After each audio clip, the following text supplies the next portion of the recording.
Hello, everybody, and welcome back to the Patient First podcast. Today, we are talking about one of my favorite topics in the whole world of dentistry, in the whole world about putting patients first and making dentists more profitable and having improvements in your practice.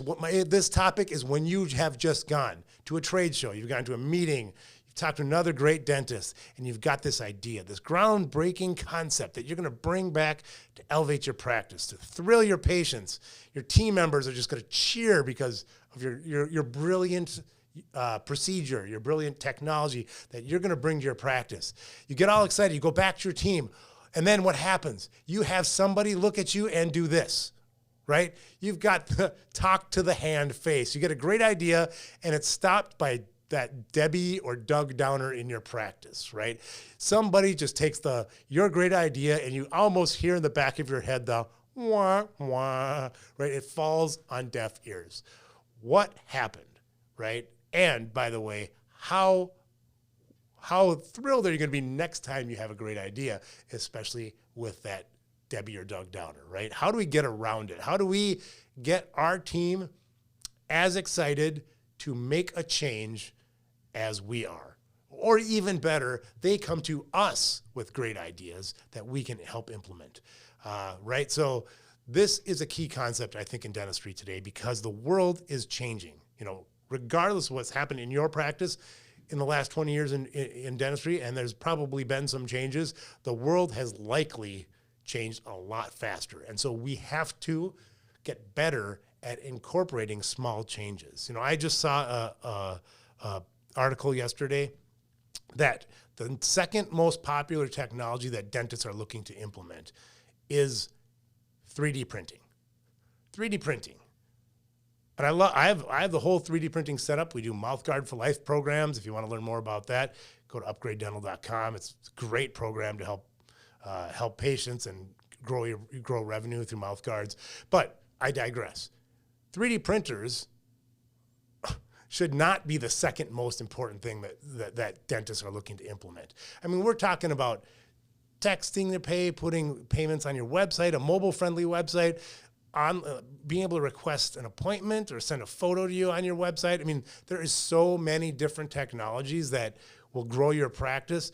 3D printer, if we're looking to put the patient first to grow our practice, to become more profitable, yes, definitely get a 3D printer, but it shouldn't be number 2 on your list. I digress. But I think that there's a reason why 3D printing is number 2, and it's because it's a toy for us to play with, right?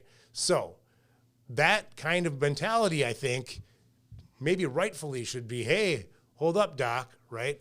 That isn't going to be what we need to do next. So that leads me to the first of 3 steps that we need to do, we need to change to be able to incorporate these small changes, these improvements, so that our team is on board. Number 1, and the most important one, I think, in most practices, is to look in the mirror. Are you coming to your team and you don't have CAD CAM, you don't have digital x-rays, you're still writing out paper charts, and you're like, hey, guess what? I want a 3D printer, right? That you have your priorities misplaced when it comes to growing your practice. And that team member might be right, okay? Are you the bottleneck in your practice to incorporating change? And you aren't excited. Maybe you have a team member that comes to you with a great idea. Boy, we want to join Tooth Apps and get a website that has all the technology built on for us for $99 a month, toothapps.com. But I digress again. They come to you with a great idea, and you are the one going, yeah, I don't know. It's all right. I don't think people find us on the web. People on Google searching dentists, even though they do that for everything else on planet Earth. They're not doing that for dentists, right? Not in our area, not where we live. People don't use Google in Arkansas, right? I mean, you're the bottleneck in that case, right? So look in the mirror and have a hard look and see, where could I improve myself when it comes to improving the practice? Where am I the bottleneck? Where am I the Debbie Downer? Where am I the Doug Downer when it comes to making improvements in the practice? And how can I be the source of inspiration, the excitement, the jazzed upness, where I go, I am looking to put patients first, and I am bringing the enthusiasm for the team, right? So have you set your team up for success? That's the other thing about looking in the mirror. Or did you just come in and say, hey, everybody, I want to I'm getting a CAD CAM system. Figure it out. I don't want to work this thing. It's on you, right? Then you're the bottleneck, right? Or how about this one? Happens all the time. I've invested in this CAD CAM technology, but guess what? To pay for this thing, I'm not going to take off time and do training for the entire team. No, we'll just watch some videos over lunch and we should be good to go. You're setting your team up for failure. So how can you set your team up for success? And just a tip, and you can go to upgradedental.com and we will have this available for you. But we have a checklist from Upgrade Dental. It's called the implementation checklist. So this is just like a pilot's checklist. If anybody who's been around me in dentistry for more than a couple of years, and I've been talking to dentists for over 20 at this point, knows that I love checklists. It's like, because I have raging ADHD but I think everybody can benefit from having a list of things to go through to make sure you don't skip over anything. So if you want the Upgrade Dental implementation checklist, just head over to upgradedental.com and we'll have it over there for you, or just send us an email. Make a comment below. If you put in your email address, we'll send it to you too. But anyway, I just want to let you know that this checklist exists because we've had a lot of offices implement it with success. So if you don't have a system, and again, another thing that I'm really big on is systematizing everything you do, including incorporating those benefits, those small changes, so you can get the big results down the road. So this is a good system to follow. If you don't have one already, we've got one for you. So don't rely on the people and say, hey, Betty's really good at implementing something new, so everything new goes through Betty. No. That doesn't work well. Have everybody on your team be able to be the point person and help implement by using a checklist. So, if you think about it, the example I love using, as I've used on this podcast before, McDonald's is the number one restaurant in the world. They sell more food than anybody else, and their food isn't even food. It's garbage that nobody should eat. Why? Because they have the systems that just make it so convenient for people to go there. Now, so obviously, we don't want to be the McDonald's of dentistry, but what we can learn from them is the consistency in their quality, meaning the experience of the consumer, in our case, the patients, or maybe even our team members when we're incorporating a change. Let's make it consistent. Oh, Dr. Johnson's coming to me with something new. This isn't scary because last time we followed the checklist and we had success. So you know what we're going to do? We're going to follow the checklist, and even if we don't have success, we have a way to follow up and self-correct on the other end. So it's not as scary. You get a lot less resistance, okay? So don't just try to implement something. Have a plan and follow it. That is step number one. Again, shoot us a note, comment, like, subscribe, or go to upgradedental.com, and we will have the Upgrade Dental implementation checklist available for you. Number two, when talking to your team, and this is on the checklist, but it's a big one, so I wanted to call it out. Answer with them. What's in it for me? The other person that you're talking to has a very different perspective than you do, right? The assistant that's going to be doing CAD CAM now has to learn something new, probably isn't getting paid anymore. Now they've got to think about, how do I polish a restoration that we mill out in an office, maybe? All of these questions. And if you don't address their concerns, what is in it for them? Why do they want to do this? You're going to be met with resistance. Why would they want to do it if they have no clue what's in it for them? So what I'm really talking about is selling your idea from the perspective of your team members and, frankly, your patients too. So really think hard about this, because it's much easier for us to think from our own perspective.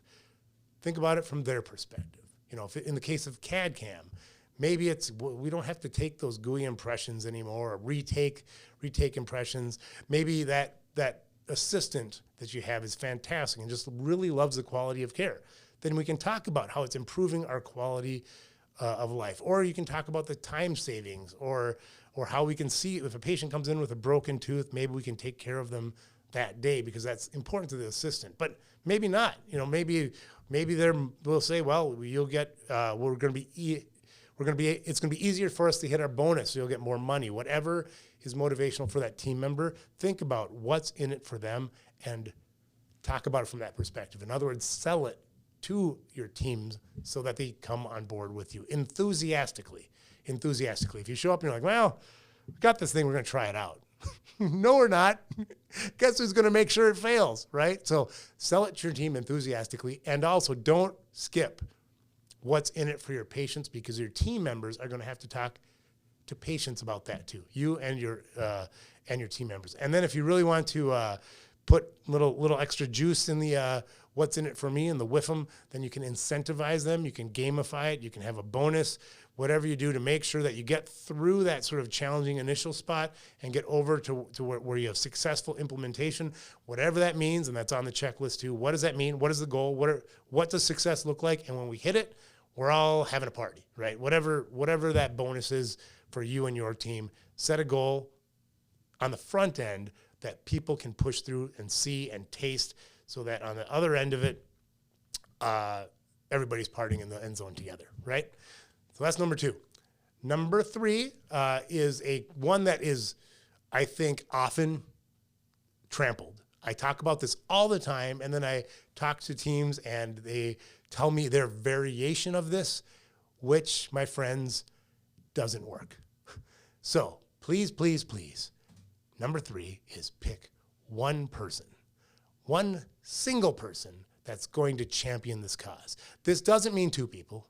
This doesn't mean one person and their assistant or one person. This means one person. And I like to call this the neck, because it's whose neck is going to be choked if this doesn't get done. Whose neck is on the line, so to speak. And obviously, I'm using that with hyperbole. We're not actually going to punish somebody if something's not. There's no punitive here. It's got to be, but there's somebody who's responsible, who's accountable for having this cause get across the goal line.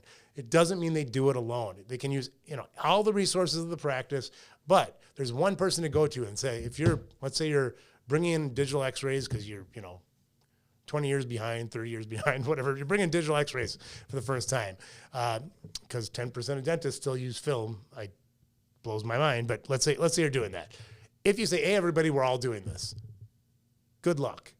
If, however, you say, we are doing this, and by the way, John is in charge of making sure that everybody has success. What's going to happen? Number 1, John is going to go, well, I'm going to do what I can to succeed because this is on me and this is my responsibility, and I have the capacity and I want to do this, and I believe in digital x-ray, so I'm going to do what I can to help out. And everybody else is going to go, well, I don't want John to look bad, unless they do for some weirdo reason, in which case, we've talked about it before. You can't change people, but you can change people.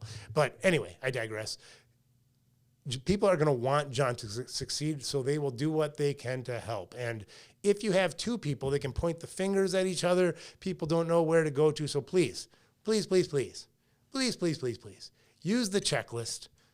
Pick one person and one person only. Do not, in the first line, the second line, is champion of the initiative. Do not put 2 names there. Do not put one person and another person in parentheses. One person, and only one person in that line. And use the checklist. Again, go to upgradedental.com, download it, use it all the time. I think it's one great way to organize the team that this is something we're going to do. We're not trying to do this. If we do it and then we find out it didn't work, we can always undo it. However, we're not trying. We're doing this thing, and we're filling out the checklist. We're stating what's in it for everybody on the team. We know who's in charge, and we're going to get after it. And this is what success looks like. And by the way, when we hit success, this is the reward that you specifically, employee, team member, patient, this is what you will enjoy. So hopefully that helps. I know it's a big issue in dentistry when I go to practices and they have one practice has a whole huge pile of technologies in the closet that haven't been used, and that same technology in another practice is the best thing. They would never practice without any of them. So the difference between those two, in my mind, a lot of times is systematizing how you incorporate those improvements. And if you want to do it and you don't know where to get going, go to upgradedental.com and download our Upgrade Dental implementation checklist. Hope it helps. If it does, comment below. Let me know. Let me know what you think. If you disagree, if you have other comments on how to successfully implement change, I would love to read those too. So thank you again, and I look forward to seeing you next week right here on the Patient First Podcast.